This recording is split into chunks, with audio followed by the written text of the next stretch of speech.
BBA, BCA, BCom Computers. 100% placement guarantee. I create Degree College, Kukatpalli, Hyderabad. నమస్కారం. మనం రకరకాల పంచతంత్ర కథలు చెప్పుకుంటున్నాం. ఇంచుమించు చివరికి వచ్చేసాం. పూర్వమట మధువ్రతుడని ఒక రాజుగారు ఉండేవారు. ఆయనకి లేక లేక ఒక కూతురు పుట్టింది. తీరా ఆ పిల్ల నుదుటి మీద ఒక కొమ్ముతో పుట్టింది. ఇక్కడ ఒక కొమ్ము వచ్చింది దానికి, చంటి పిల్లకి. మంత్రి గారు వచ్చి చెప్పాడు, మనకి అమ్మాయి పుట్టిందంటే సంతోషించారు, చాలా బాగుందన్నారు. అందరికీ నగలు నాణ్యాలు పంచిపెట్టారు. 3వ రోజున పురిట్లో పిల్లని చూడడానికి వెళ్ళేసరికి దాని మొహం మీద కొమ్ము ఉంది. రాజుగారు హడిలిపోయాడు, ఇది ఇట్టా ఉంది కొమ్ము, ఈ కొమ్ము ఉన్న పిల్లని ఏం చేయాలి? సరే ఏం చేయాలి అని ఆలోచించారు. పిల్లని చంపేద్దామా, ఎక్కడైనా వదిలేద్దామా, ఏం చేద్దాం అంటే మంత్రి గారు అన్నట్టు తొందరపడద్దండి, మనం ఎవరైనా పురోహితులను అడుగుదాం, ఏం చేయొచ్చో చూద్దాం అని చెప్పి కొంతమంది పురోహితుల్ని పిలిపించాడు. వాళ్ళందరూ అన్నారు, అయ్యో అయ్యో, ఆడపిల్ల మొహం మీద కొమ్ముతో పుడితే ఇంకేముంది, చాలా అనర్థం మహారాజా. ఈ పిల్ల ఉంటే మీకు తండ్రికి ఇబ్బందే, పెళ్ళైతే భర్తకి ఇబ్బందే. ఈ అమ్మాయి వల్ల అమ్మాయి మృత్యువుగా భావించాలి దీన్ని, దీనివల్ల అనర్థాలు జరుగుతాయి. ఇట్టా చెప్పారు. చెప్పాక ఏం చెయ్యాలి అంటే వాళ్ళు అన్నారు, అట కాదండి, పిల్లని ప్రస్తుతానికి గదిలో పెట్టి తాళం వేయండి, ఓ గదిలో ఉంచండి, అందరికీ చూపించద్దు, మీరు చూడొద్దు. పిల్లదారి పిల్లని ఉంటుంది, పెరుగుతూ ఉంటుంది. కొన్నాళ్ళక పెళ్ళిడు వచ్చాక ఎవరికైనా ఇచ్చి పెళ్లి చేసేద్దాం. పిల్లని తీసుకుని ఊరు వదిలిపెట్టి వెళ్ళిపోవాలి, మన దేశంలో ఉండకూడదు అని చేద్దాం. అప్పుడు మీకు శిశు హత్యాపాతం, పుత్రికా హత్యాపాతకం ఇలాంటివి చుట్టుకోవు. పిల్లని పెంచాం, పెళ్లి చేసాం, పంపించాం, మొగుడితో పంపించేస్తాం, ఎక్కడ పోతే అక్కడ పోతారు, ఇంతేనన్నారు. సరే రాజుగారు బాగా ఆలోచించుకుని ఈ పసిగుడ్డుని చంపటం ఎందుకులే, ఎటాగొట్టా పెరుగుతుందని ఓ 2-4 చిలకత్తల్ని పెట్టి, ఒక దాదుల్ని పెట్టి వేరే భవనంలో ఉంచి పెంచడం మొదలుపెట్టారు. పిల్లని గదిలో పెట్టి తలిపేసి ఉంచేవాళ్ళ, పిల్ల ఎప్పుడు బయటకు వచ్చేదే కాదు. కాస్త పెద్దదైంది, పిల్ల ఈడేరినాక ఊళ్ళో అనౌన్స్ చేశారు, రాజకుమార్తెని పెళ్లి చేసుకున్న వాళ్ళకి 1,00,000 వరహాలు బహుమానంగా ఇస్తాం, పెళ్లి చేసుకున్న యువకుడు రాజకుమార్తెను తీసుకుని ఊరు వదిలిపెట్టి పోవాలి హో అని ప్రకటన చేశారు. ఒకళ్ళు ఇద్దరు ఉత్సాహపడ్డారు. 1,00,000 వరహాలట రాజకుమార్తె అంటే నీ మొహంలా ఉంది, ఆ అమ్మాయి మొహం మీద కొమ్ముందిరా, ఆ కొమ్మే లేకపోతే వాళ్ళ నాన్న మనకెందుకు ఇస్తాడు, ఇంకో రాజకుమారుడికి ఇవ్వకపోయాడా, పైగా దీనిలాగా కట్నం కూడా 1,00,000 వరహాలు ఇస్తానంటున్నాడు, పిల్లని చేసుకుని చచ్చిపోతావు, ఇక్కడే ఆ పిల్ల ఉంటే రాజుగారు పోతాడని బయటికి పంపించేస్తున్నారు అని వారా వీర స్నేహితులు ఒకళ్ళిద్దరు ఉత్సాహవంతులైన యువకులు ఉత్సాహపడ్డా వాళ్ళని కాలు వేలు పుచ్చుకుని లాగేశారు కిందకి. ప్రకటనల మీద ప్రకటనలు వెళ్తున్నాయి కానీ ఎవడు పెళ్లి కొడుకే రాల. అయితే ఆ రాజ్యంలో ఒక గూనివాడు, ఒక గుడ్డివాడు, ఇద్దరు ఫ్రెండ్స్, ఏదో చిన్న పని చేసుకునేవారు. అప్పుడప్పుడు రోడ్డు మీద మాధుకర వృత్తి కూడా, మాధుకరం అంటే అడుక్కోవటమే వృత్తి కూడా చేసుకునేవాళ్ళు. గూనివాడు గుడ్డివాడు ఇద్దరు మాట్లాడుకున్నారు. గూనివాడు అన్నాడు, ఎంతో బాగుంటుంది రాజకుమార్తె, పాప మొహం మీద కొమ్ముంది, కానీ పెళ్లి చేసుకుంటే తిండికి లోటు ఉండదు అన్నాడు.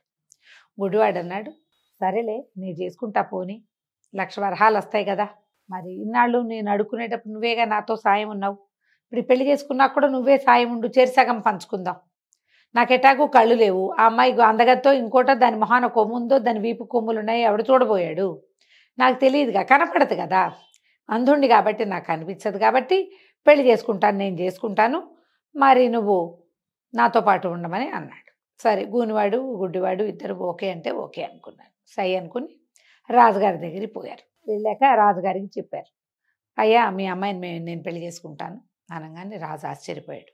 మంత్రి అన్నాడు, పోన్లేండి ముష్టివాడు అయితే అయ్యాడు, ఇతను గుడ్డివాడు, అంధుడికి ఏమీ కనపడదు, అంధుడికి అందగత్తైనా ఒకటే, మొహం మీద కొమ్మున్నా ఒకటే, ఏం పర్వాలేదు, అతను అందుకే ఉత్సాహపడుతున్నట్టున్నాడు, చేసేద్దాం పిల్లకి పెళ్ళి అన్నారు. సరే రాజకుమార్తె నుంచి ఈ అంధ భిక్షుకుడికి వివాహం చేసేశారు. 1,00,000 వరహాలు చేతిలో పెట్టారు. సరే ఈ గూనెబ్బాయి గుడ్డెబ్బాయి రాజకుమార్తెను పుచ్చుకొని ఊర్లోంచి బయటకు వచ్చేసారు. ఊర్లోంచి బయటకు వెళ్ళిపోవాలని ముందే చెప్పారు కదా శాసనం. రాజకుమార్తెను కూడా తీసుకుపోయారు. రాజకుమార్తె చక్కగా చిలకల్లి ఉండేది, చిన్నప్పటి నుంచి తన పనులు తను చేసుకోవడానికి అలవాటు పడింది. ఈ 1,00,000 రూపాయలు పెట్టుకుని వేరే ఊళ్ళో ఒక చిన్న ఇల్లు తీసుకుని కులాసాగా ఉంటున్నారు. ఒకరోజు ఈ గుడ్డే భర్త ఎక్కడికో బయటికి వెళ్తే ఆ గూని కుర్రాడు అన్నాడు రాజకుమార్తెతో, అయ్యో నేను చూస్తే నాకు ఎంతో బాధగా ఉంది, నీకు ఎంత కష్టం వచ్చింది అన్నాడు. రాజకుమార్తె చక్కటిది కదా, పాపం చక్కదే, మొహం మీద కొమ్ముంది అంతే. రాకుమార్తె అంది, ఏమిటి ఇప్పుడు నాకు వచ్చిన కష్టం, ఆ ఊళ్ళో ఉంటే పెళ్ళయ్యేది కాదు, ఎవడు ముక్కు మొహం చూసేవాడు కాదు. ఇప్పుడు చక్కగా పెళ్ళయింది, భర్త ఉన్నాడు, నువ్వు స్నేహితుడు ఉన్నావు, మాట్లాడడానికి మనుషులున్నారు. ఇదివరకు నేను ఎవరితోటి మాట్లాడలేకపోయేదాన్ని, నా జీవితం హాయిగా ఉంది అనేసరికల్లా గూని అబ్బాయి అన్నాడు, చిచ్చి గుడ్డబ్బాయిని పెళ్లి చేసుకున్నావు, ఏం సంతోషం ఉంది నీకు? వాడేమన్నా నీ అందం చూస్తాడా? నీ జడెంత పొడుగు, నువ్వెంత తెలుపు, నీ గోళ్ళు ఎంత ముద్దుగా ఉన్నాయి, నువ్వెంత ముచ్చటగా ఉన్నావు, కొమ్ముంటే ఉందిగాక, నీ అందానికి సాటొచ్చే వాళ్ళు ఎవరైనా ఉన్నారా? నీ అందాన్ని చూసి అనుభవించలేని భర్త ఉన్నాడు నీకు అనేసరికల్లా ఈ అమ్మాయిని ఏం చేయమంటావు మరి, ఏం చేయటానికి ఏముంది అని చెప్పి ఒక పెద్ద పావును పట్టుకొచ్చేట. దాని నల్ల త్రాసు, ఇది చాలా విషం ఉంటుంది, ఇది వండు, చక్కగా మసాలా దట్టించి వండితే చేపకూరల్లే ఉంటుంది చూడ్డానికి, ముట్టుకున్నా కూడా అట్టగే కనపడుతుంది, నోట్లో వేసుకుంటే రుచి కూడా అదే ఉంటుంది. కానీ విషం అవటం వల్ల వాడు చచ్చిపోతాడు. గుడ్డివాడు పోయాక నువ్వు నేను ఈ 1,00,000 వరహాలు పెట్టుకుని హాయిగా ఉందాం, నాకు నీతో ఉండటానికి ఏ అభ్యంతరము లేదు అని చెప్పాడు. రాజకుమార్తె ముందు వెనక ఆడింది, కాదన్నది, కానీ అతను ఒప్పుకోవాలి. ఆ గూనెబ్బాయి చాలా బలవంత పెడితే సరేనని ఒప్పుకుంది. సరే పెద్ద నల్లటి తాచుపాముని తెచ్చిచ్చాడు. మహావిషసర్పం అట అది. దాని ముక్కలుగా జరిగి ఈ పిల్ల ఏం చేసింది, పొయ్యి మీద మసాలాలు ఉల్లిపాయలు అవి ఇవి దట్టించి నూరి అవి వేపి ఈ పాము ముక్కలు అందులో పడేసి వేపటం మొదలుపెట్టింది. సరే భర్త ఎక్కడి నుంచో బయట నుంచి వచ్చాడు. వస్తే ఈ అమ్మాయి ఏమండి ఇక్కడ కూర్చోండి పొయ్యి దగ్గర, మరి కూర కదుపుతూ ఉండండి, అతనికి అలవాటే కాస్త వంటలో సాయం చేస్తాడు, కదుపుతూ ఉండండి, నేనేమో చెరువుకి వెళ్ళి మంచినీళ్ళు పట్టుకొస్తాను. ఆ పిల్లకి అక్కడ కూర్చోవటమే ఇష్టం లేదు, చేయటం ఇష్టం లేదు ఈ పని, అట్లా జరిగిపోయింది, వాడు బలవంతానికి లొంగిందనమాట. ఈ గుడ్డబ్బాయి ఏం చేశాడు, ఓ పీట పొయ్యికి దగ్గరగా జరుపుకుని కూరని ఇటా ఇటా ఇటా వేపటం మొదలుపెట్టాడు. ఇంతలో ఏమైంది, అది పరమ విషసర్పం, ఆ విషం ఉడుకుతూ ఉంటే ఆ పొగ వస్తోంది పైకి, మామూలుగా ఆవిరి వస్తుంది కదా, ఆ ఆవిరి మొహానికి తగిలి ఈ గుడ్డబ్బాయికి కళ్ళలో రకరకాల పొరలు గమ్మి, వాడికి పాపం కళ్ళు కనపడవు చిన్నప్పటి నుంచి, ఆ విష ప్రభావంతో పొరలన్నీ కరిగిపోయి కళ్ళు కనిపించడం మొదలుపెట్టింది. ఇక అబ్బాయి అంతా చుట్టూతా చూసుకుని ఈ ఉడికేది చేప కాదని, ఇది పామని, తనని చంపడానికే ఈ భార్య ఈ కూర వండుతోందని అర్థం చేసుకున్నాడు. కళ్ళు కనపడుతున్నాయిగా, ఊరుకున్నాడు. ఈ లోపల ఏమైంది, అమ్మాయి మంచినీళ్ళు పుచ్చుకుని వెనక్కి వచ్చింది. వెనక్కి వస్తే భర్త ఏమో పొయ్యి దగ్గర కూర్చున్నాడు, ఈ పిల్ల లోపల గుమ్మంలోకి వచ్చింది. ఈ గూని కుర్రాడు, వీపు వంగిపోయి ఉన్న కుర్రాడిని అడిగా భర్త ఫ్రెండ్, వాడు లోపలికి వచ్చాడు. కూర చేసి పెట్టావా రాకుమారి పెట్టావా అన్నాడు. అనేసరికల్లా ఇంకా ఎక్కడ కూర ఎక్కడైంది, అదిగో అతనే పొయ్యి దగ్గర కూర్చుని కదుపుతున్నాడు చూడమని అనేసరికల్లా అప్పుడు ఈ గుడ్డిబాయికి ఏమర్థమైంది, ఓహో ఈ చేప అని చెప్పి ఈ మాంసాన్ని, ఈ పాము మాంసాన్ని తెచ్చిచ్చింది వీడనమాట. వాడు ఒక్క ఉదుటిని లేచి ఆ పొయ్యి దగ్గర నుంచి తన ఫ్రెండ్ అయిన ఆ గూని వాడిని ఆ పక్కనున్న లాఠీ కర్ర పెట్టి వీపు తుక్కురే కొట్టాడు, వీపంతా కొట్టాడు. దుర్మార్గుడా, నన్ను చంపాలని చూస్తావురా, పెళ్లి చేసుకుంది నేనైతే 50 వరహాలు నీకు ఇస్తానన్నాను, నిన్ను నాతోటే ఉంచుకున్నాను, రాకుమార్తెతో అన్నం వండించి పెడితే నీకు చివరికి నన్ను చంపాలని చూస్తావా అని ఆ వీపు మీద శతమోదేసరికల్లా ఆ గూనివాడికి కాస్త వీపు నువ్వు సాఫీ అయిపోయింది, అంతకుముందు ఇట్లా వంగిపోయి ఉండేవాడు, ఈ పడ్డ దెబ్బలకి ఇట్లా వంగుని వాడు ఇట్లా లేచి ఉంచున్నాడు. ఇంతలో యువరాణి అడ్డం వచ్చింది. రాకుమార్తె అయ్యో అయ్యో చచ్చిపోతాడండి, ఏమైనా అవుతాడు, క్షమించండి, వదిలేయండి అంటే ఈ పై గుడ్డబ్బాయి గుళ్ళు మండిపోయింది.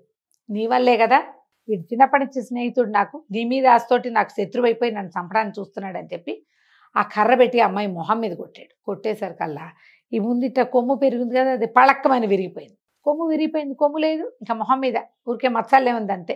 అమ్మాయి చూసుకుంది, కొమ్ము విరిగి ముక్కాచక్క అయిపోయింది, ఏం లేదు, కిందంతా పిండి పిండిగా రాలిపోయింది, మొహం మీద తడుకుంటే బొప్పిలా ఉంది, ఏమీ లేదు అక్కడ. పరిగెత్తుకుంటూ పోయి అద్దం చూసుకుని ఏమంటే కొమ్ము మీద ఎట్ట కుట్టారండి, మీకు కళ్ళు కనపడుతున్నాయంటే, ఇదేదో వండుతున్నావు రా మాంసం, ఆ మాంసం ఉడికే వాసనకి నాకు కళ్ళు వచ్చేసినాయి అన్నాడు. అనేసరికి మీకు కళ్ళు రావటమే కాదండి, మీ స్నేహితుడి గూని తగ్గిపోయింది, నా మొహం మీద కొమ్ము కూడా రాలిపోయింది అని అద్దం చూసుకుని భర్తకు చూపించింది. ఇదివరకు కొమ్ము ఉండేది, నువ్వు ముట్టుకునేవాడివి కదా, ఇప్పుడు చూడంటే మొహం నున్నగా ఉంది. గుడ్డివాడు ఆశ్చర్యపోయాడు. ఎవరెవరా ఇలా జరిగిందా అన్నాడు. రాజకుమార్తె పాదాలు పట్టుకుంది భర్తది. నేనేం కావాలని చేయలేదు, ఇతను నాకు అలాంటి ఆలోచన రేపెత్తిచ్చాడు, ఇంకెప్పుడు ఇట్లా చేయను, నీ కళ్ళు వస్తే నువ్వు నా భర్త కళ్ళు ఉంటే నాకు అంతకంటే ఏం కావాలి, ఇంకేం అక్కర్లేదు, ఈ 1,00,000 రూపాయలు పెట్టుకుని మనం హాయిగా ఉందాం, మీ స్నేహితుడు కూడా ఈ ఊళ్ళో గూని కూడా పోయింది కాబట్టి ఈ ఊళ్ళో ఎవరైనా పిల్లని చూసి పెళ్లి చేద్దాం, చేరుకో 50,000 పంచుకుని హాయిగా ఉందాం అని చెప్పి రాకుమార్తె పరిపరి విధాలుగా భర్తను బతిమలాడి కాళ్ళు పుచ్చుకున్నంత పనిచేసి ఒప్పించింది. ఈ లోపల గూని తగ్గిపోయిన గూని కుర్రాడు కూడా స్నేహితుడు కాళ్ళు పట్టుకుని అత్యాశకు పోయి ఈ పని చేశాను, ఇంకెప్పుడు ఇట ఆశపడను, నా వాటా నాకు పంచిచ్చేయి, పెళ్లి చేసుకుని నా జీవితాన్ని నేను బతుకుతానని అన్నాడు. తర్వాత అతనికి పెళ్లి చేశారు. చెరో 50,00,000, 50,000 రూపాయలు, లక్షలు కాదు, ₹1,00,000 కదా ఇచ్చింది, చెరో 50,000 పంచుకుని సుఖంగా కాలక్షేపం చేశారు. తర్వాత రాజుగారికి తెలిసింది వాళ్ళ అమ్మాయికి మొహం మీద కొమ్ము పోయిందని, అల్లుడికి కళ్ళు వచ్చాయని. తర్వాత కాలంలో వీళ్ళకి పిల్లలు పుట్టే కాలం నాటికి రాజుగారు ఈ రాకుమార్తెని, ఆ గుడ్డి కుర్రాడిని, అదే ఆ భర్తని, ఇద్దరిని మళ్ళీ వెనక్కి తీసుకున్నాడు. కథ కంచికి మనం ఇంటికి.